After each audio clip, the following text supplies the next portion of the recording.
You imagine thinking I'd marry him. So delusional. She laughed after I proposed in front of her family. I said, "You're right," left the party, and packed my stuff while she kept celebrating. She came home to an empty apartment and a text. Imagine thinking I'd stay. A week later, she showed up at my new place sobbing. Sup Reddit. My girlfriend humiliated me when I proposed in front of her family and friends. So I did this and made her regret every word. Grab some popcorn. This one's intense. Name's Cole, 30 male. Bailey and I met at her dad Hank's shop. He ran a fleet maintenance company, and I was the new guy he'd hired to handle the heavy equipment. She came in one afternoon to drop off lunch for her old man, and I was elbow deep in a transmission rebuild, grease up to my shoulders, looking like something that crawled out of an oil pan. She laughed at a joke I made about the truck fighting back, asked me questions about the work like she actually cared. For the first year, everything was good. We'd cook together on weekends. She'd handle prep while I worked the stove, and we'd eat on the balcony watching the sun go down. She'd bring me lunch at the shop sometimes, sit on an overturned bucket and talk while I worked, asking questions about the engines. She got along with my buddy Garrett, didn't complain when I came home smelling like diesel, seemed genuinely proud when I got promoted to lead tech. There was this one night, maybe 8 months in, when her car broke down on the highway. I drove 40 minutes to get her, fixed the alternator in a parking lot with a flashlight between my teeth, and she looked at me like I'd just pulled her out of a burning building. Said she felt safe with me in a way she'd never felt before. Her parents loved me. Hank treated me like the son he never had. Taught me things about the business that went beyond just wrenching. Her mom, Susan, sent me home with leftovers after every Sunday dinner and once told me quietly that I was the first boyfriend of Bailey's she'd ever actually liked. Then something started shifting around month 14. Bailey got promoted at her finance job downtown. New office, new co-workers, new friends named Tara and Britt who looked at me like I was furniture that hadn't been updated since the 90s. Suddenly, my work boots by the door were embarrassing. My truck was too loud. My hands were never quite clean enough for the restaurants she wanted to try. But I stuck around. Because I remembered who she was before. Because Hank and Susan still treated me like family. Because I'm stubborn. And I thought the woman I fell for was still in there somewhere. The night everything ended was Bailey's 30th birthday. Her parents had organized a big party at their house. 50 people easy. Family, friends, co-workers. Hank had strung lights across the backyard. Susan made enough food to feed an army. I'd been helping set up since noon, moving tables, hanging decorations, making sure the sound system worked. I'd also been carrying a ring in my pocket for 3 weeks. $1,400. A round solitaire she'd pointed out in a jewelry store window back when she still pointed at things she liked without calculating their resale value. The plan was simple. Wait until the cake. Pull her aside. Propose privately. I'm not a public spectacle kind of guy. Never have been. But Bailey's sister Margot caught me checking my pocket for the 10th time and figured it out immediately. Margot was 3 years younger than Bailey and the polar opposite. She worked as a vet tech, drove a 10-year-old hatchback. She'd always been cool with me. Sometimes I got the feeling she was the only one in Bailey's new circle who still saw me as a person instead of a liability. Wait, you're proposing tonight? Margot had asked, catching me by the refreshment table. I told her that was the plan. She got quiet for a second, like she was deciding whether to say something. Then she just nodded, wished me luck, and walked away with this look I couldn't quite figure out. The party was in full swing by 8. Bailey was holding court near the patio, surrounded by Tara and Britt and a handful of coworkers I'd met maybe twice. She looked good. She always looked good. I waited until the crowd started thinning after cake, caught Bailey's eye and nodded toward the side of the house, away from everyone. She rolled her eyes but came over anyway, Tara and Britt trailing behind her like they always did. I asked if we could talk alone for a second. She said whatever I needed to say, I could say in front of her friends. Tara smirked. Britt pulled out her phone like she was expecting content. I should have walked away right there. But I was already holding the ring, already committed, and things were moving whether I liked it or not. Sometimes you make the wrong call, because backing out feels harder than just going through with it. I got down on one knee right there on Hank's side lawn, with 3 people watching. I didn't do a big speech, just told her I loved her, that these 3 years had meant everything to me, and asked if she'd marry me. The silence that followed felt like it lasted forever. Then Bailey laughed, not a happy laugh. This sharp, dismissive sound that cut right through the evening air. "Oh my God," she said, loud enough that people on the patio turned to look. "Are you serious right now?" I said I was. She looked at Tara and Britt like she couldn't believe what she was seeing. "Can you believe this?" At my birthday party? More people were drifting over now. I could see Hank and Susan at the edge of the patio, frozen mid-conversation. Bailey's aunt, a couple of her coworkers, everyone watching. Bailey turned back to me with this look I'd never seen before. Just pure contempt. Cole, you're a mechanic. You fix trucks. You come home smelling like an engine and you think I'm going to marry you? Tara snorted. Britt was definitely recording now. I mean, it's been fun, Bailey continued, her voice carrying across the whole backyard now. You're reliable. You're stable. But marriage? To you? She laughed again. You, so delusional. Imagine thinking I'd actually marry him. She said him, not you. Him. Like I wasn't even standing there. Like I was a thing she was describing to strangers. I'm meant for more than this, she said, gesturing at me with her free hand. More than a guy whose biggest ambition is a bigger toolbox. I've been waiting for something better to come along. You were just keeping the seat warm. Dead silence across the yard now. I could see Susan's hand covering her mouth. Hank looked like he'd been punched in the gut. Margot was pushing through the crowd toward us, her face furious. I closed the ring box, stood up, brushed off my knee. Everyone was watching, waiting to see if I'd cry or beg or make a scene. I did none of that. I looked at her smirking friends, at the phone still recording, and I just went cold. Like something just shut off. You're absolutely right, I said. My mistake. I turned and walked toward the side gate. Didn't run, didn't storm off, just walked like a man who finally got it. Hank called my name. I heard Margot say something sharp to Bailey. Heard Susan start crying. Didn't stop. Didn't look back. Got in my truck. Started the engine. Drove away from 3 years of my life like I was leaving a job site at the end of shift. The only thought in my head was to go home. Take back everything that's mine. Disappear. Bailey and I had been living in a townhouse I'd found. 2 bedrooms. Small garage where I kept my tools. Decent neighborhood. I paid 65% of the rent even though she technically made more on paper after her promotion. But Bailey had student loans she never talked about, credit card debt from before we met, and a credit score that made landlords nervous. So I covered the real bills while she handled her image. I'd also been paying for her car insurance for the last 8 months because she'd gotten 2 speeding tickets and her rates had tripled. Paid for the new tires on her car last spring. Covered the vet bills when she'd insisted on getting a cat she didn't actually take care of.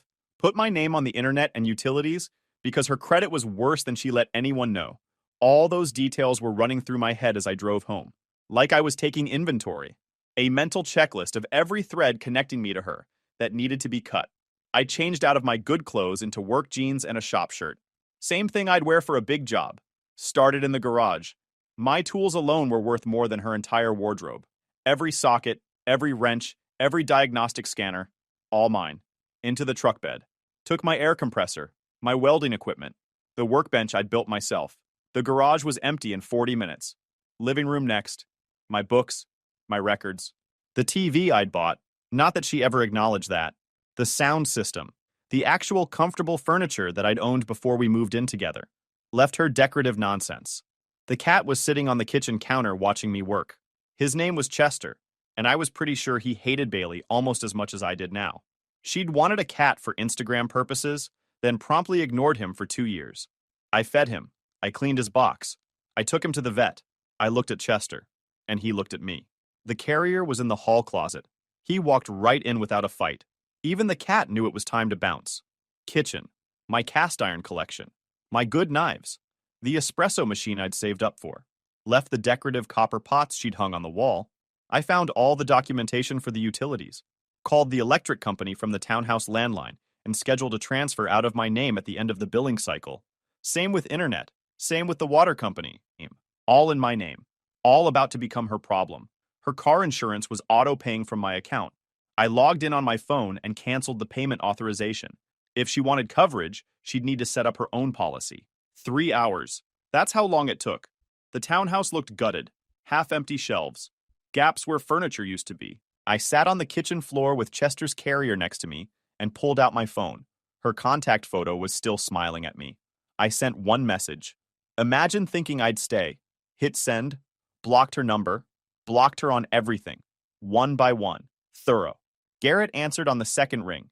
Didn't even ask what was wrong. Just said he'd meet me at his place with the truck bay open. 15 years of friendship and not once had he let me down. I loaded the last of my stuff and drove across town with Chester riding shotgun in his carrier, surprisingly calm. Garrett was already outside when I pulled up. He took one look at the loaded truck bed, at the cat carrier, at my face, and just shook his head. She finally showed you who she was, huh? I told him she'd done it in front of 50 people at her birthday party. He was quiet for a second. Then, good. Now you can stop pretending you didn't already know. He wasn't wrong. We unloaded everything into his garage. He had a spare room I could use. His wife, Dana, came out in her robe, took one look at the situation, and went straight to the kitchen. Came back with sandwiches, coffee, and a blanket. Didn't ask a single question. Just handed me a plate and said the guest room had clean sheets. Later, when Garrett and I were finishing up in the garage, he asked me what happened. I told him the short version. He listened, nodding slowly, then shook his head. Man, I saw it coming, he said. Just didn't know how to tell you. You were so convinced she was going to snap out of it. I asked why he hadn't said anything. He shrugged. Would you have listened? Fair point. Dana had a different take when I talked to her the next morning. She'd known Bailey's type before. Said some people see relationships like transactions. They're always calculating what they're getting versus what they're giving. And as soon as the math doesn't work for them, they start looking for the exit. The cruelty at the party wasn't some accident. It was on purpose. Bailey wanted an audience when she rejected me. Wanted witnesses to prove she could do better. The breakdown didn't come until around 3 in the morning. Not dramatic. Just me sitting on the edge of an unfamiliar bed in the dark, hands shaking, chest tight, finally letting myself feel everything that had just happened. 3 years. Gone in a single speech at a birthday party. And the worst part was, she'd meant every word. She hadn't been cruel by accident. She'd been cruel because she finally felt safe enough to say what she'd been thinking the whole time. I let myself have that one night of being wrecked. Then I promised myself this would never happen again. I took 2 days off work, told Hank I had a family emergency, which wasn't technically a lie. Hank called me back an hour later, not as my boss, as the father of the woman who'd just publicly humiliated me in his backyard. Cole, I don't even know what to say, son. His voice was heavy, tired. Susan and I had no idea she felt that way. We're sick about it. I told him it wasn't his fault. Told him I appreciated everything he'd done for me over the years. Told him I'd understand if things needed to change at work. Long pause on his end. Then, son, you're the best tech I've got. You have a job here as long as you want one. What Bailey did doesn't change that. Meant more than he probably knew. Margot texted me that same afternoon. First message was just, I'm so sorry. I should have warned you. I asked what she meant. Took her an hour to respond. When she did, it was a wall of text. She'd overheard Bailey talking to Tara and Britt the week before, laughing about how I'd probably propose soon and how pathetic it was going to be. How she was planning to say no, but wanted to milk the relationship a little longer, because I was useful. Margot hadn't known how to tell me, hadn't been sure it was her place. She said she'd confronted Bailey about it the night before the party, asked her sister straight up if she loved me or if she was just using me. Bailey had laughed it off, called Margot naive, said she wouldn't understand, because she'd never had a real relationship. I told Margot I didn't blame her, asked her to keep me updated on anything important, just so I'd know what was coming. Margot agreed, said she was furious with Bailey, said their parents were devastated, said Bailey didn't seem to get why everyone was upset with her. That last part tracked. Bailey had always had a blind spot about consequences. The first attempt at contact came on day 3. Unknown number. Voicemail. I listened to it once. Her voice was irritated, not apologetic. Cole, this is ridiculous. You need to come back and get your stuff out of the garage. I'm not storing your junk. And why is the electricity scheduled for disconnect? Did you seriously cancel my car insurance? Call me back. This is so immature. Notice the order of priorities there. First the inconvenience to her, then the utilities, then the insurance. Nothing about what she'd done. No apology. I blocked the number. Garrett had a theory about people like Bailey. He called them consequence blind. They just can't connect what they do to what happens after. In her mind, she'd just been honest. Everything falling apart was a separate thing that was happening to her for no reason. Dana had a different theory. She thought Bailey knew exactly what she was doing and was now realizing the support system she'd been leaning on had walked away. The anger wasn't confusion. It was panic wearing a mask. Day 5. The utilities shut off. I know because Margot texted me asking if I knew the power had gone out at the townhouse. I said I might have scheduled a disconnect before I left. She sent back a laughing emoji. Day 6. Bailey's insurance lapsed. Margot said she'd found out when she tried to get her registration renewed at the DMV. Apparently, there was a scene. Lots of crying in a government office. The staff was not moved. Day 7. The landlord called me. Our lease was joint, and he'd gotten complaints from Bailey about the utilities situation. I explained calmly that I'd moved out and would not be returning, that I'd pay my half of any early termination fee, but would not be covering her portion. He asked if I could put that in writing. I said I'd have it to him by end of day. Drew up a simple letter. My obligations, my payment, her responsibility for the rest. Sent it certified mail so there'd be a record. Bailey was on her own now. Everything I'd been quietly handling for years was suddenly her problem. And from what Margot was telling me, she was not handling it well. The second attempt at contact happened on day 8. Different unknown number. She'd borrowed someone's phone. I answered without saying anything. Cole, we need to talk. Her voice was softer now. The anger had shifted to something that sounded almost like fear. I think I overreacted at the party. Everyone's being so dramatic about it. Can we just meet up and talk about this like adults? I let the silence sit there. I miss how things were, she continued. You always handled everything. Bills, appointments, fixing things.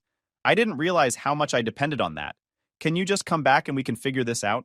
You humiliated me in front of your entire family, I said, keeping my voice flat. You said you were waiting for something better. You said I was keeping the seat warm. I didn't mean it like that. You said him, not you. Him. Like I wasn't even a person standing right there. Nothing from her end. I settled the lease and my share of the termination fee. Your portion is on you. I've taken myself off all the shared accounts. There's nothing left to talk about. Cole, please. I ended the call, blocked the number. Garrett worked at the same shop as me. Different department. He handled the light trucks while I was on heavy equipment, but we shared a lunch break and plenty of overlap. Having him around made the whole thing easier. 3 weeks after the party, he came back from a parts run with some interesting news. Ran into someone who knows Bailey's friend Tara, he said, dropping into the break room chair across from me. Apparently your ex has a new boyfriend already. Some finance guy named Bryce. Works at a competing firm to hers. They met at some networking thing last week. Less than a month after publicly humiliating the man she'd been with for 3 years. I asked what Bryce was like. Garrett grinned. You know those guys who show up at car meets with leased sedans and act like they own the dealership? That guy. All flash, no substance. Talks about himself in the third person sometimes. Wears those shoes with no socks. I said he sounded like exactly what Bailey deserved. Oh, it gets better, Garrett continued. Word is he's got a reputation. Previous girlfriend found out he was running the same game on 3 other women at the same time. The whole thing blew up about a year ago. He just moved to this area to start fresh. Perfect. Bailey had been so busy mocking my life that she'd run straight into the arms of a walking red flag. The universe has a sense of humor sometimes. Margot confirmed the relationship a few days later. Said Bailey was posting constantly. New boyfriend this. Amazing connection that. Really over the top about how happy she was. Meanwhile, I was getting into a routine. Work. Gym. Garrett's spare room was comfortable enough. Dana didn't mind Chester, who had become way more affectionate now that he wasn't being ignored 16 hours a day. I started looking at apartments, something small. Found a decent 1-bedroom about 20 minutes from the shop. Clean. Quiet. Good landlord. Signed the lease on a Thursday. Started moving in that weekend. The third attempt at contact happened while I was carrying a box up the stairs to my new place.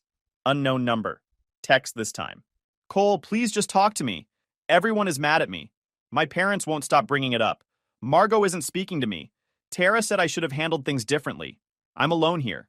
The complete lack of self-awareness was almost impressive. Even now, even after everything, she still didn't see what she'd done wrong. She just saw that people were upset with her, and she couldn't figure out why.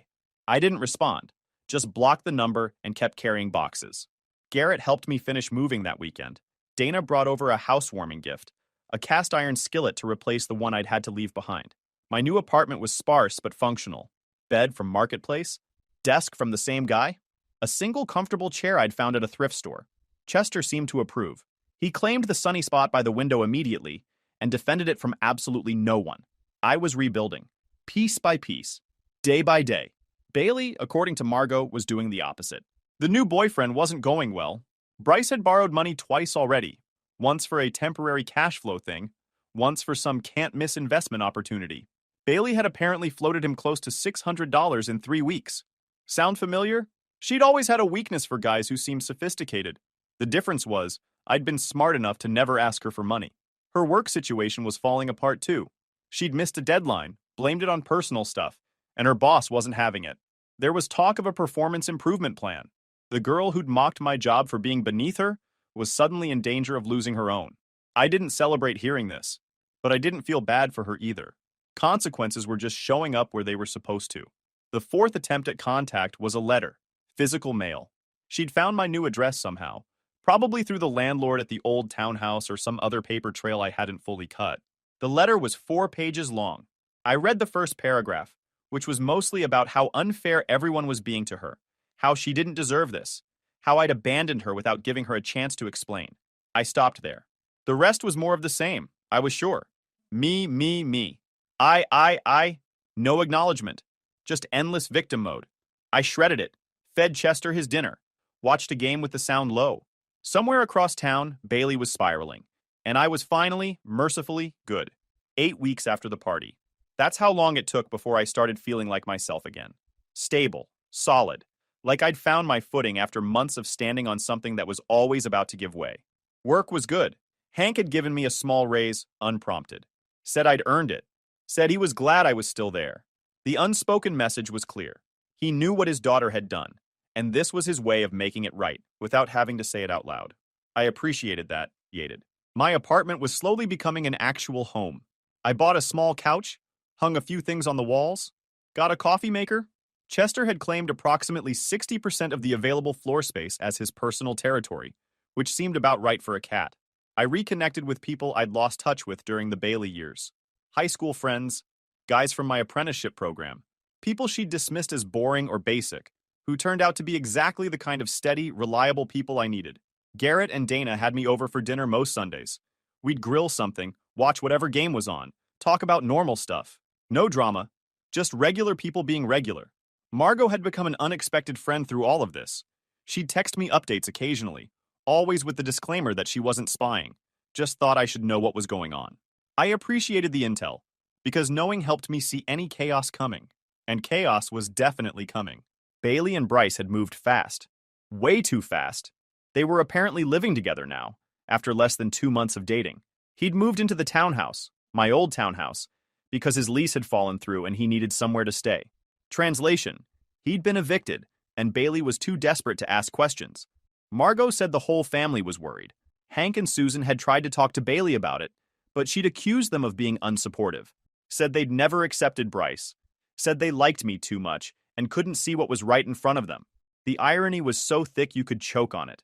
The money situation was getting worse too. Bryce had talked Bailey into some kind of investment thing. Cryptocurrency or Forex or one of those other things. She'd put in a chunk of her savings. The returns that were supposed to show up had not shown up. Shocking absolutely no one except her. Meanwhile, I was doing something I hadn't done in years, saving money. Not covering someone else's mistakes or funding someone else's lifestyle. Just putting money aside like a normal functioning adult. I bought a newer truck. Used, but good. Low miles. Good engine. Paid cash. The 5th attempt at contact came in week 10. She showed up at the shop. I was under a D8 cat draining transmission fluid when I heard Hank's voice take on that tone he used when something was off. Rolled out from under the machine and saw her standing just inside the bay door. She looked rough. Hank was already walking toward her, looking like he was torn between being her dad and being professional. I stayed where I was, oil-stained and grease-marked and not interested at all in whatever she'd come to say. "You can't be back here, Bailey," Hank said. "This is a work site. I just need 5 minutes," she said, looking past him at me. "Cole, please, just 5 minutes." I didn't move. "Bryce left," she said, her voice cracking. "He took everything. Money from the account, the TV, my grandmother's jewelry. He's gone. I called the cops, but they said it's a civil matter because we were living together." Hank turned to look at me, checking my reaction. I kept my face blank. "That sucks, but I don't know what you want me to do about it." "I screwed up," she said. "Coming here, asking for help. I know it's a lot, but I don't have anyone else. My friends won't call me back. Tara blocked me after I asked to borrow money. I've got nobody." I wiped my hands on a shop rag, took my time with it. "You told me I was a placeholder," I said finally. "You said I was keeping the seat warm for something better. Looks like something better came along. Sucks it didn't work out." Her face just fell apart, like the words were physically hitting her. Hank stepped forward. "Bailey, you need to go. This isn't the place for this. Dad, please. Now. She left. Didn't look back. Hank came over to me after she was gone.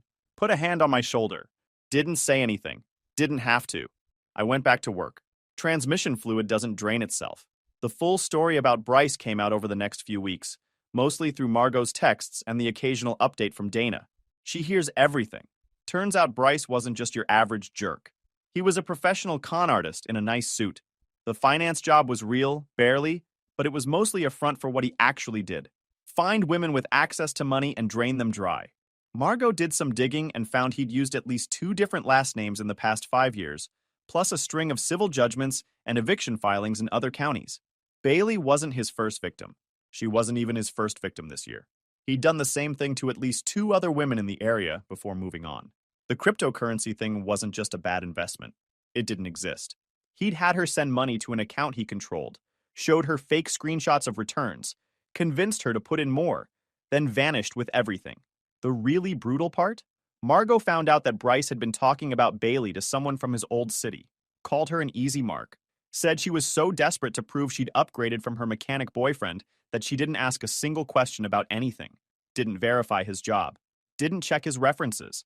Margot said Bailey was looking at losses around $8,000, plus whatever he'd taken when he left, plus the emotional hit of realizing she'd been played by someone who never cared about her at all. Karma's got a particular kind of cruelty when it shows up. The fallout was everywhere. Bailey's credit card debt was apparently bad. The rent at the townhouse was now entirely on her, and she'd already missed 1 payment. Her car needed repairs she couldn't afford. Her work situation hadn't gotten better. If anything, it had gotten worse after she'd taken several unexplained days off during the whole Bryce disaster. Hank and Susan were helping where they could, but even parental patience runs out eventually. Hank told me quietly during a lunch break that they'd made it clear to Bailey that she needed to start owning her choices. No more rescues, no more excuses. Margot was less gentle about it. She'd apparently told Bailey exactly what she thought about her behavior over the past 3 years, including how she'd treated me. The conversation had not gone well. They weren't talking now. Tara and Britt had bailed, of course. Fair weather friends doing what fair weather friends do. When Bailey had clout, they were around. Now that she was struggling, they were conveniently busy. And me? I was doing fine. Better than fine, actually. I had my apartment. I had my job.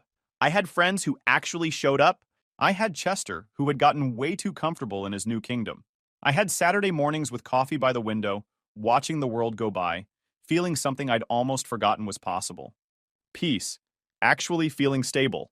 Knowing exactly where I stood and not having to wonder if things were about to fall apart. Week 14.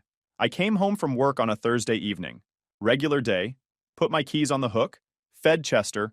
Started thinking about dinner. Then the buzzer went off. My building had a security door at street level. You needed to be buzzed in or you needed a key. I wasn't expecting anyone. I hit the intercom. Yeah? Cole, it's me. Please let me in. Her voice was different. Desperate. I didn't respond. Just stood there, looking at the intercom. I know you're there. She said, I can see your truck in the lot. Please. I just need to talk. 5 minutes. Then I'll leave. I thought about ignoring it, letting her stand there until she gave up. But I was curious. I buzzed her into the building, walked to my apartment door and waited. Didn't open it yet. She looked like a completely different person walking up those stairs. Not the confident, polished woman who'd laughed at my proposal in front of her family. This was someone who'd been emptied out, hair unwashed, no makeup, wearing a sweater I recognized from years ago, back when things were different. She looked like she'd been crying for days. She stopped at my door. I opened it 6 inches, chain still on, didn't step aside, didn't invite her in, just stood there in the gap and waited for whatever this was. She tried to look past me into the apartment, at my sparse furniture, at Chester, who'd retreated to his spot by the window, and was watching her with that suspicious cat look. Can I come in? She asked, barely above a whisper. No. Say what you gotta say. She finally looked at me. Her eyes were red and puffy. I lost everything, she said. The townhouse. The car's getting repoed. I'm staying with my parents because I've got nowhere else. My job is barely hanging on. Margot thinks I'm awful. She paused. My dad can barely look at me, barely. That last part hit different. Hank had always adored Bailey, always made excuses for her. Even when she was clearly wrong, he'd find some reason. For him to pull back like that meant something had really broken. I wondered if Margot had finally told him everything, The conversation she'd overheard. How Bailey had been planning the rejection for weeks. All of it. Bryce took everything, she continued. All my savings. Things that mattered to me. My grandmother's ring that I was going to wear at my wedding someday. And the cops can't do anything because he was smart about it. He made sure everything looked like I agreed to it. I signed stuff. I sent money on my own. I let him into my place. Hard to miss the irony there. I still didn't say anything. Just watched her. She took a shaky breath. I've been thinking a lot about the party. About what I said. About how I treated you. Not just that night. For months before that. Maybe longer. I was wrong, she said. And getting the words out seemed to hurt. Not just about you. About everything. I thought I wanted excitement. Adventure. Someone who matched the life I thought I deserved. She let out this hollow laugh. I got exactly what I asked for. Chester meowed once, low and unimpressed. Even the cat was over it. Cole, I know I've got no right to ask this, but is there any way we could try again? She stepped toward me, eyes desperate. I know I messed up. I know I hurt you, but you were stable and reliable and good, and I threw it away for someone who saw me as a mark. She reached for my hand. I moved it away. I'll do anything, she said. Move somewhere new, whatever it takes. Her voice broke. I can't do this by myself. You always handled everything, and now I'm drowning and I don't know what to do. There it was. Under all the apologies and the admissions, there it was. I let the quiet stretch until it got uncomfortable. So now that you've lost everything, I said, my voice flat, you want to fix things because I was useful. She flinched hearing her own words thrown back at her. I remember every word, Bailey. Every single one. You meant it. All of it. I was wrong. No, you just showed me who you really are, I corrected. You finally said out loud what you'd been thinking for months, maybe years. And now you want me to act like that never happened because your plan B blew up in your face. Tears were running down her face now. I'm not your safety net, I said. I'm not the backup plan you come running back to when the main plan falls apart. I'm worth more than what I can do for you. And I deserve someone who gets that from day one, not just when they're out of options. Cole, please. You asked if there's any chance we could try again. I shook my head slowly. No, there's not. There never will be. What you said at that party killed whatever was between us. You don't get to bring it back now because your life went sideways. She sobbed more. You need to leave, I said. You need to figure your life out on your own. Learn how to be responsible for yourself. Stop looking for someone to carry you. I don't know how to do that. Then figure it out. I started closing the door. Goodbye, Bailey. She put her hand on the door, trying to stop it. Cole, please? I waited. After a few seconds, her hand dropped. Goodbye, I said again. Closed the door. Locked it. Listened to her stand there for a long moment, then her footsteps going down the hallway. I went back inside and made myself dinner. Sat at my small table and ate in the quiet. I'd been called delusional for thinking I was worth marrying. Turns out I was worth a lot more than that. She thought I'd be there forever, waiting for her to decide I was good enough. She thought wrong. Guys, we are so close to hit 100,000 subscribers on this channel. If you are not subscribed to the channel, please consider subscribing. It really helps hit that 100,000 mark. Thanks for making this dream come true. My business partner got my wife pregnant and tried to steal my company. My mom knew and told me to raise the kid anyway. So I went nuclear and took everything back. All right, Reddit. I need you to strap and grab your popcorn. What you're about to hear is going to mess with your head. I'm Gavin, 40 male, and I live in coastal Georgia. For 12 years, I've been building a company called Tidewater Protective Coatings, LLC, out of a rented shop off Highway 25 near Garden City. Industrial coatings and corrosion control. If that means nothing to you, think about every steel structure within 50 miles of saltwater. Bridges, port cranes, storage tanks, water towers, ship components, pipeline supports. All of it rusts. All of it needs blasting, priming, and coating on a schedule or it falls apart. That was my business. Boring to most people. A gold mine if you know what you're doing. I knew what I was doing. Started the company at 28 with Sheldon Pratt. Shell and I went back to middle school in Rincon. Played ball together. Got in trouble together. Worked summers on the same shrimp boat out of Thunderbolt when we were 17. He was my best man when I married Corinne. I was his when he married his first wife. A relationship that lasted 11 months before she cleaned out their joint account and moved to Tallahassee with a bartender. When that happened, I drove down there with him to get his dog back because he was too wrecked to go alone. When I was 22 and flat broke after a layoff, Shell let me sleep on his couch for 3 months and never asked for $1. That was the kind of friendship we had, or the kind I thought we had. After his divorce, Shell stayed single, stayed hungry, and poured everything into the business alongside me. We split ownership 50-50. Two equal members of the LLC. I handled operations, estimating, client relationships, and crew management. Shell ran field production. He was good with his hands, knew coatings chemistry better than most engineers, and could push a crew through a 12-hour containment job in August heat without losing a man. Corinne came into the picture 5 years into the business. Met her at a Chamber of Commerce mixer in Savannah that I didn't want to attend. She was working admin for a trucking outfit on the west side. Sharp, organized, good with numbers. We dated for about 6 months, got married at the courthouse, and within a few months after that, she was running our office. That wasn't my idea. It was Shell's. He pointed out we were bleeding money on a part-time bookkeeper who kept miscoding expenses and a temp who couldn't keep the filing straight. Corinne could handle payroll, vendor management, invoice processing, bank reconciliations, reimbursements, and client billing all from one desk. She'd save us 40 grand a year and do a better job than anyone we could hire. He was right. Corinne was excellent at the job.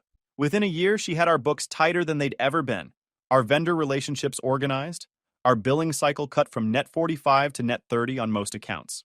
She set up the QuickBooks system, managed the company credit cards, handled the checking and savings accounts, processed payroll for our 15-man crew, and approved every purchase order that came through the door. She had the keys to the kingdom.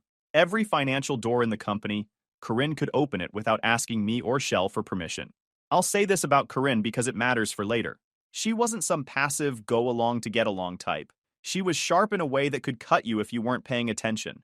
Always knew exactly what to say, to make you feel like her idea was actually yours. Always knew when to push and when to pull back. When vendors tried to jack up prices, she'd negotiate them down with this quiet, firm tone that made grown men apologize for wasting her time. When crew guys submitted sloppy timesheets, she'd send them back with corrections and a look that made sure it didn't happen twice. I admired that about her. Shell and Corinne got along well from the start. At the time, it just seemed like a good fit. He'd come by the office to grab work orders. They'd chat about schedules, joke around, the normal stuff you'd expect from a small company where everybody's in each other's space. He started coming to dinner at our place every Saturday. Football Sundays in the fall became part of the routine. My wife, my best friend, my business partner, all sitting around my table eating shrimp and grits and talking about the week. I thought that was a good life. I was wrong. For about 3 years after Corinne took over the office, everything ran smooth. Revenue climbed from $1.8 million to just over $3 million. We landed a recurring maintenance contract with the Georgia Ports Authority for 2 container crane systems at Garden City Terminal, picked up bridge work for the county, got on the approved vendor list for 3 regional chemical plants, bought a second spray rig, a new blast pot, and a containment trailer, hired 4 more guys. I was proud. Built something real in a town where most people my age were working for someone else, or had already washed out. Corinne and I bought a house in Isle of Hope. Nothing fancy, just a 3-bedroom ranch on a half-acre lot with a dock on the marsh. Shell lived 10 minutes away in a duplex he'd been renting since his divorce. Everything felt solid. The business, the marriage, the friendship. Then the numbers stopped adding up. It started with a blast media invoice. We use steel grit and garnet for most of our abrasive blasting. Bulk orders, 40 to 60 tons at a time depending on the project load. I'd been tracking material costs loosely for years because Corinne handled the purchasing and I trusted her numbers. But in March, a vendor rep named Dale from our garnet supplier called me directly to thank me for the increased volume and ask if we wanted to negotiate a tiered discount. Increased volume. We hadn't increased volume. If anything, Q1 had been lighter than usual because 2 bridge jobs got pushed to April for permit issues. I pulled the purchase orders after the call. Corinne had been ordering garnet at roughly double our actual consumption rate for the past 7 months. The invoices were real. The vendor was real. The deliveries were logged, but the quantities didn't match what our crews were using on actual jobs. I checked the delivery addresses. Half the shipments went to our shop. The other half went to a storage yard in Pooler I'd never heard of. I drove out there on a Sunday. Industrial area off Pooler Parkway, chain link fence, gravel lot, a couple of shipping containers. Found 6 pallets of bagged garnet stacked under a tarp with our vendors' lot numbers on the packaging. Whoever was running this had been diverting our material here and selling it to smaller contractors at a markup. I took photos of everything, the lot, the pallets, the lot numbers, the address on the gate. Then I drove home and didn't mention it to anyone. That was the first crack. I didn't say anything. Not to Corinne, not to Shell. Years of running a business teaches you that the worst thing you can do when you suspect a problem is announce that you suspect a problem. You watch. You wait until you have enough information to act decisively. Over the next 3 weeks, I went through every vendor file Corinne managed. Did it at night after she went to sleep, copying invoices and statements onto a thumb drive from the shared office computer. What I found was methodical. A company called Low Country Equipment Solutions had been billing us for containment scaffolding rentals on projects where we owned our own containment gear. 7 invoices over 7 months, totaling just over $48,000. The company had a website, a phone number, and a P.O. box in Pooler. I called the number from a burner app on my phone. Nobody answered. I checked the Georgia Secretary of State business filings online. Low Country Equipment Solutions was registered 8 months prior. The registered agent was a name I didn't recognize. Keely Branton. I searched the name. Nothing. Dead end. Then I searched the P.O. box. Same box number showed up on the Garnet overflow shipments. That's when my stomach dropped. Not because I'd caught a thief, because I realized the thief was someone I trusted completely, and I didn't yet know which one. 2 days after I found the P.O. box connection, Corinne came to me at the house with a manila folder. Said our liability insurance carrier wanted updated documentation. She needed me to sign a revised operating agreement that would streamline banking authorizations. Made it sound routine. Housekeeping stuff. I opened the folder. The revised agreement gave Corinne sole signatory authority on the company's primary checking and savings accounts, removing the existing requirement for a member co-signature on withdrawals over a certain threshold. It also adjusted the buyout clause in the operating agreement, replacing the mutual consent requirement for a forced sale with a provision allowing either member to trigger a buyout upon a finding of material breach. In practice, that meant if they could build a paper trail showing I'd violated some duty, real or fabricated, either one of them could force me to sell my member interest at whatever valuation they controlled. And with Corinne running the books, controlling the valuation wouldn't be hard. I read every page. Corinne watched me, leaning against the kitchen counter with that patient look she used when she wanted you to feel like you were overthinking something simple. The insurance guy needs it by Friday, she said. I closed the folder, told her I'd have my own guy look it over first, just to be safe. Standard practice. Something shifted behind her eyes. Then she smiled and said, "Sure, no rush," whenever I got around to it. Took the folder back and never mentioned it again. I hired a forensic accountant named Rhoda out of Jacksonville. CPA, CFE, 20 years experience in fraud cases involving small and mid-sized contractors. I gave her the thumb drive, explained the setup, and told her I needed a full picture before I confronted anyone. Rhoda took 2 weeks. During that time, I tested Corinne once. Casually, over breakfast, I mentioned the Pooler storage yard. Said one of the guys told me we had material sitting in a lot off Pooler Parkway, and I wanted to know what it was. Corinne didn't flinch. She put her coffee down and gave me this look, half annoyed, half amused. "That's overflow from the Savannah River Bridge job. We didn't have room at the shop. I told you about this in January." She hadn't told me anything in January. I would have remembered authorizing storage costs at an off-site location, but she said it with such flat certainty that for about 3 seconds I wondered if I'd actually forgotten. Then she added, "I can pull the PO if you want, but honestly, I've got payroll and the GPA invoice to finish today. Can it wait?" Translation: "Stop asking questions and let me handle it." I told her it could wait, smiled, went to work. She handled it all right. By the time I checked the following week, the Pooler delivery records in our system had been reclassified under a legitimate project code. She'd cleaned the trail. Not well enough for Rhoda, but well enough that a trusting husband would have never looked twice. What Rhoda found was worse than what I'd suspected. The fake vendor billings through Low Country Equipment Solutions totaled $48,000 over 7 months. But that was just one channel. Rhoda found padded invoices from legitimate vendors, where Corinne had inflated quantities and pocketed the difference. Reimbursement claims for fuel purchases at stations nowhere near our job sites. Padded payroll entries for 2 employees who hadn't worked on the dates listed. The Garnet overages, when you tracked where the excess material actually went and who sold it on the secondary market, added another $28,000. And 3 client payments that had been rerouted to an account at a credit union in Hinesville that didn't belong to the company. The credit union account was in Sheldon Pratt's name. Rhoda laid it all out in a bound report with exhibits. $211,000 had been siphoned from Tidewater protective coatings over the past 11 months through a coordinated scheme that required both financial access and operational knowledge. One person handled the books. The other knew enough about our work to make the fake invoices look legitimate. Corinne and Shell. Together. Rhoda asked if I wanted her to stop there. I told her to keep digging. She found the Low Country Equipment Solutions registration, tracked down Keely Branton, Corinne's cousin on her mother's side, a 23-year-old nursing student in Statesboro who probably had no idea her name was being used to register a shell company. I sat in Rhoda's office looking at the report and felt something cold settle in my chest. Not rage, not grief, something quieter. The feeling of understanding exactly what was happening and knowing exactly what I was going to do about it.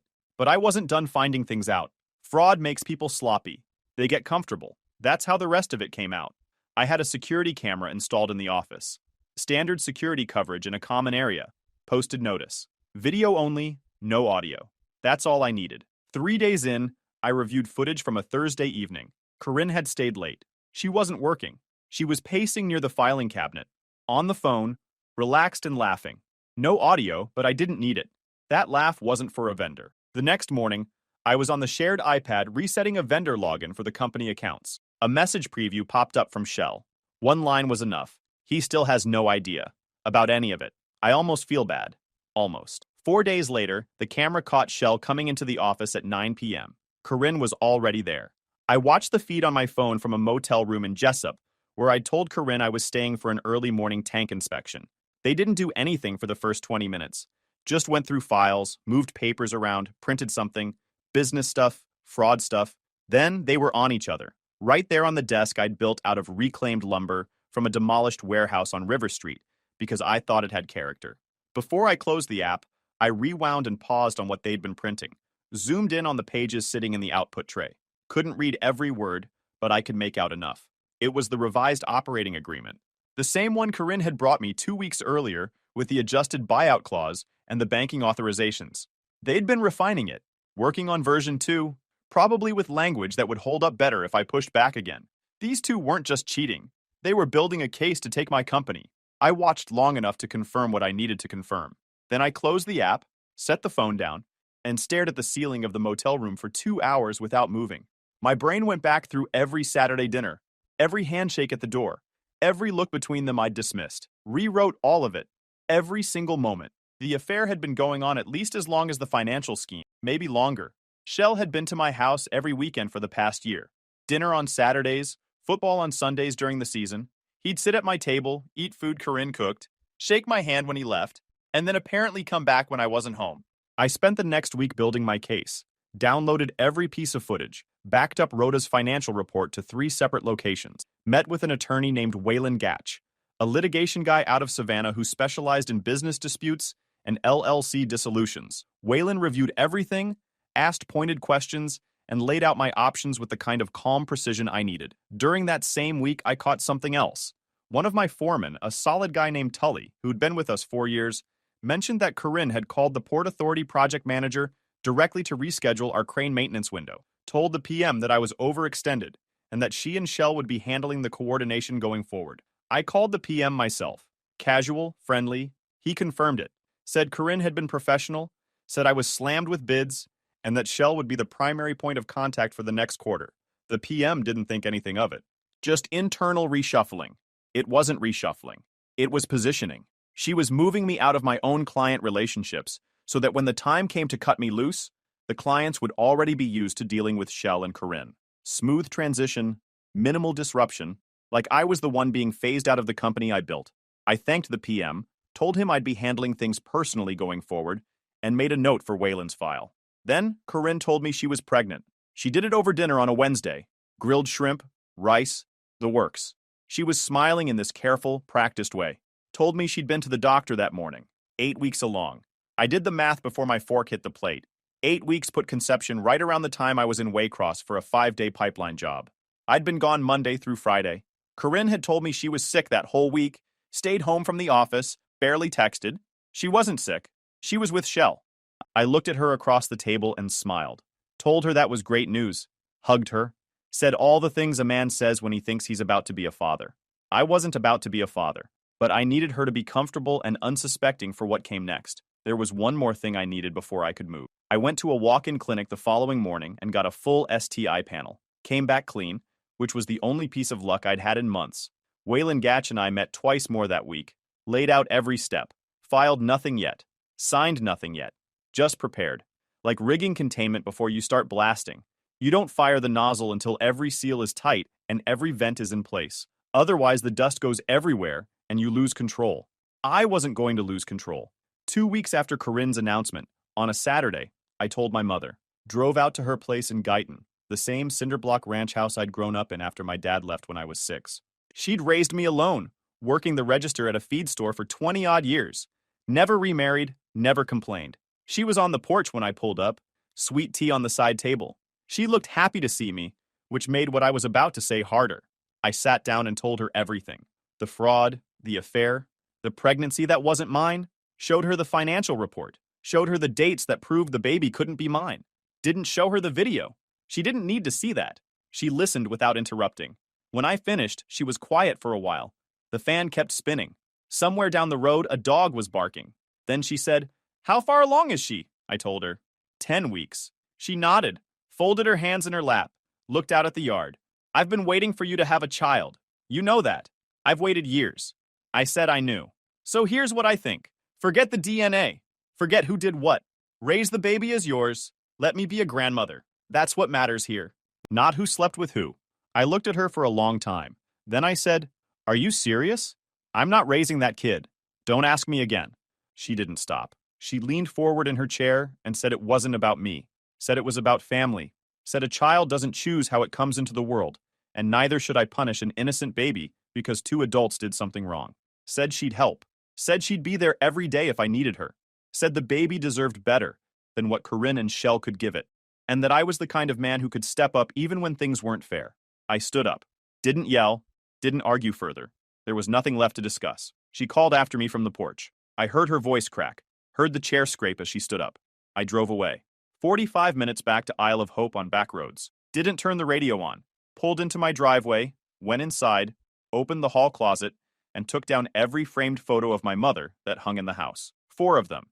Put them in a cardboard box, taped it shut, and set it in the garage next to the recycling. Over the next 2 days, she called 9 times, texted paragraphs, apologized, then doubled down, said she didn't mean it the way it sounded, then said she did mean it, and I was being selfish, then cried and said she was scared of being alone. I read every message, responded to none. On the 3rd day, I called the utility company and canceled the autopay I'd been running for her electric bill for the past 7 years, called her cell carrier and removed her from my family plan, stopped the monthly transfer I'd been sending to help cover her rent since she retired. She noticed within a week, called me 14 times in one day. I didn't pick up. She drove to my house. I wasn't there. She went to the office. Corinne told her I was on a job site. That was the last time I initiated or received any communication from my mother. I executed everything in 1 week, Monday through Friday. Planned it like a shutdown project.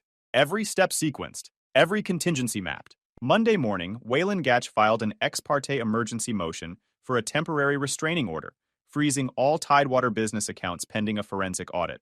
The motion argued immediate risk of asset dissipation given that 2 individuals with direct account access were actively siphoning funds and had already demonstrated a pattern of covering their tracks. It included Rhoda's report, bank records, the fake vendor documentation, and an affidavit from Dale at the Garnet supplier confirming delivery discrepancies. The motion also sought injunctive relief, granting me temporary sole operational control of the LLC and barring Corinne and Shell from the premises pending a full hearing. The judge signed the emergency TRO before lunch. Hearing set in 10 days, but that was all the time I needed. Monday afternoon, I walked into the office where Corinne was processing invoices and handed her a sealed envelope. Inside was a formal notice of termination from Tidewater Protective Coatings, LLC, effective immediately, along with a demand letter for restitution of all misappropriated funds. She opened it, read the first page, and her face went white. Then she flipped to the second page, the one with Rhoda's summary figures attached, and I watched her eyes track to the Low Country Equipment Solutions line item. That was when she knew exactly how much I knew. 2 of my crew guys were in the shop bay 20 feet away, loading the spray rig for a Tuesday job. They stopped what they were doing, watched through the open door. Nobody said a word. She started talking. I walked out.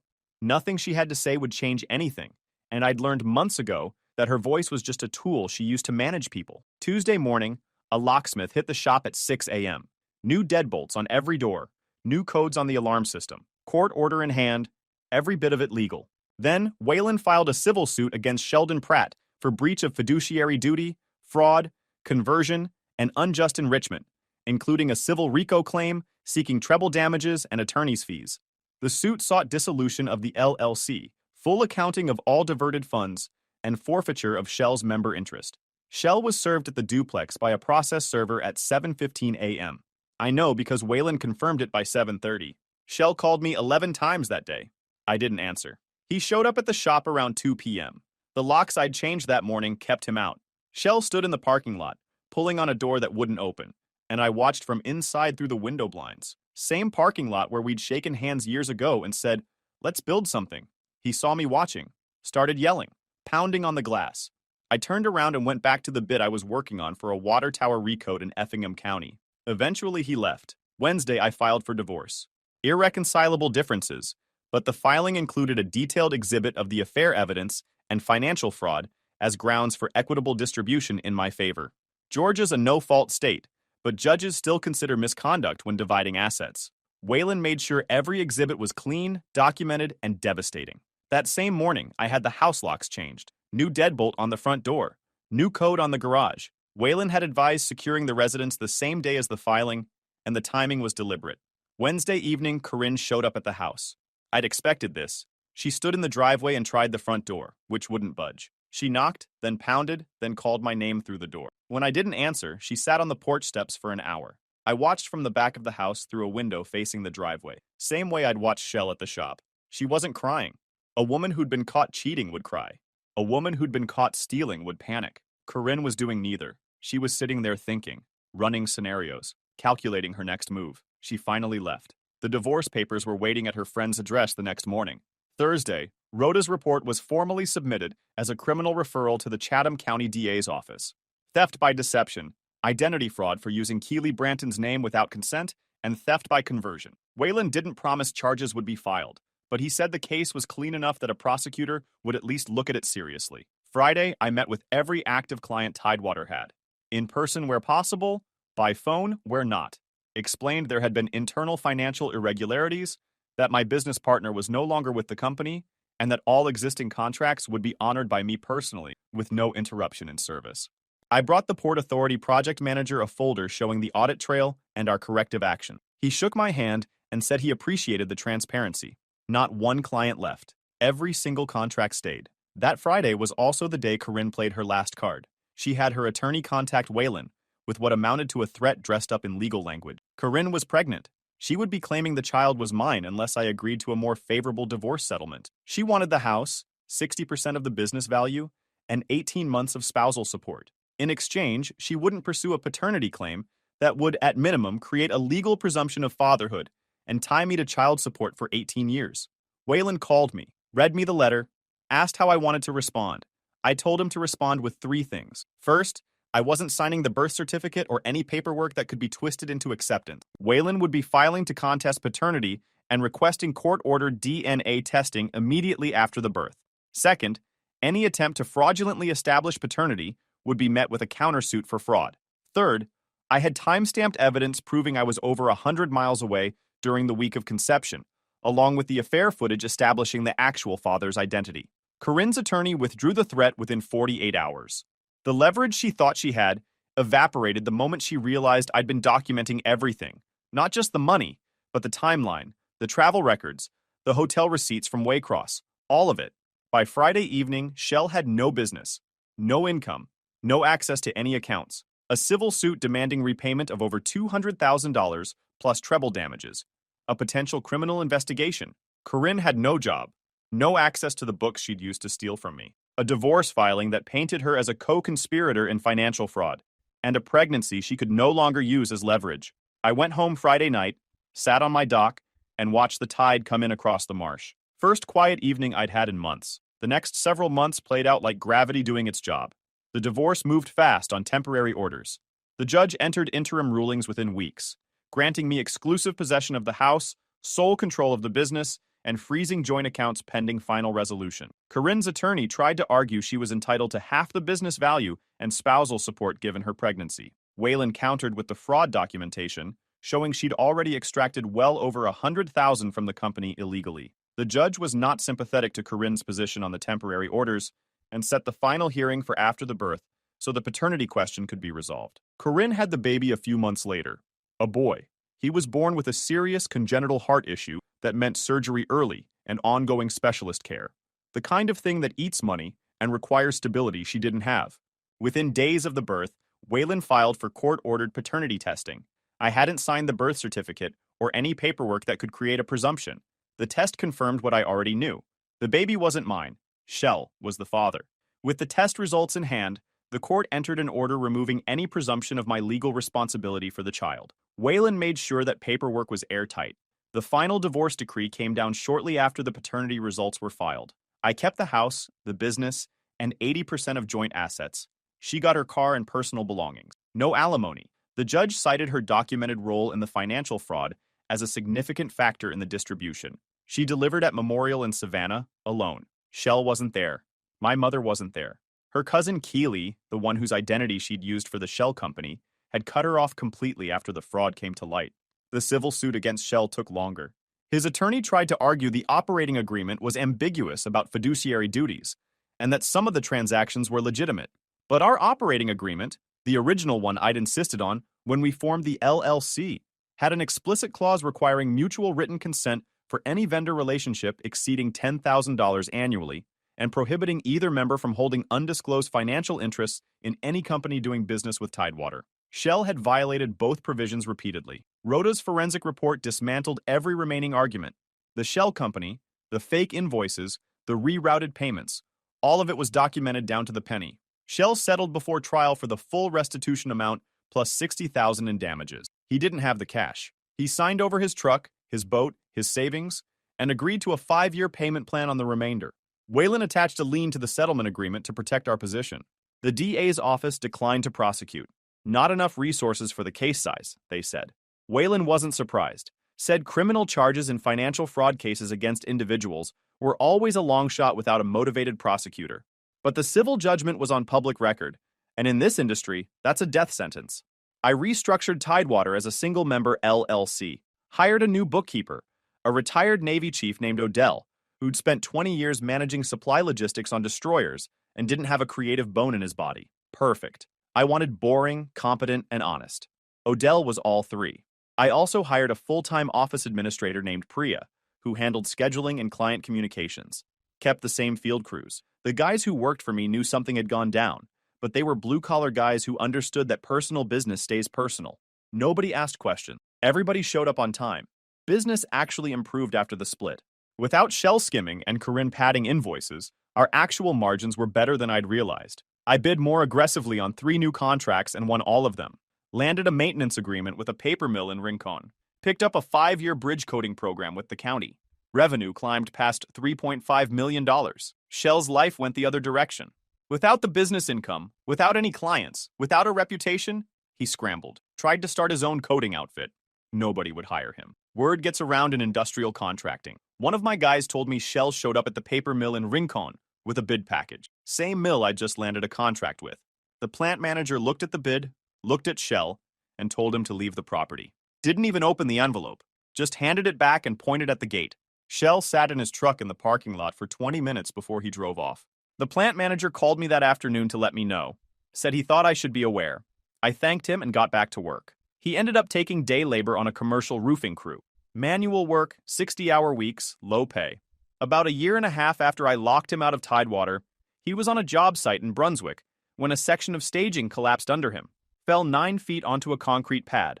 Herniated 2 discs in his lower back. L4 to L5 and L5 to S1. The kind of injury that doesn't heal right even with surgery. And Shell didn't have insurance because the roofing outfit paid him under the table. He got surgery eventually, some charity care program at Memorial. But the recovery was slow and incomplete. Chronic pain, limited mobility, couldn't lift, couldn't climb, couldn't do the physical work he'd built his whole identity around. The guy who used to carry 80-pound blast pots up scaffolding like they were grocery bags now couldn't bend over to tie his own boots. Last I heard, he was living in a trailer park outside Jessup, collecting disability checks that barely covered rent, and couldn't stand for more than 20 minutes without sitting down. I didn't feel good about that. Didn't feel bad either. He put himself in a position where he had no insurance, no savings, no safety net, because he'd spent a decade's worth of goodwill stealing from the one person who'd have caught him if he fell. She tried to get child support from Shell, filed in family court.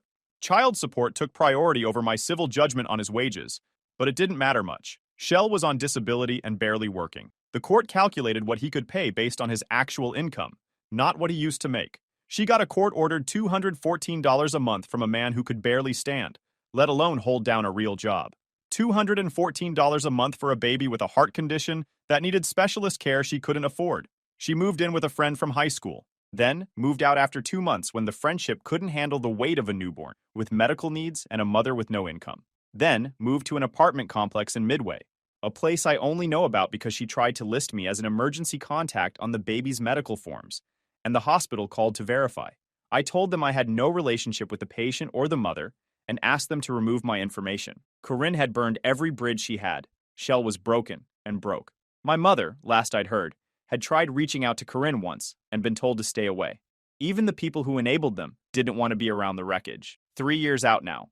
I'm 40. Tidewater is running clean and profitable. 12 full-time employees, 2 spray rigs, house paid off, business debt-free. I'm pricing out a new blast rig that would let us take on offshore platform work. I met a woman named Josette 8 months after the divorce was final. Marine surveyor, works with cargo insurers.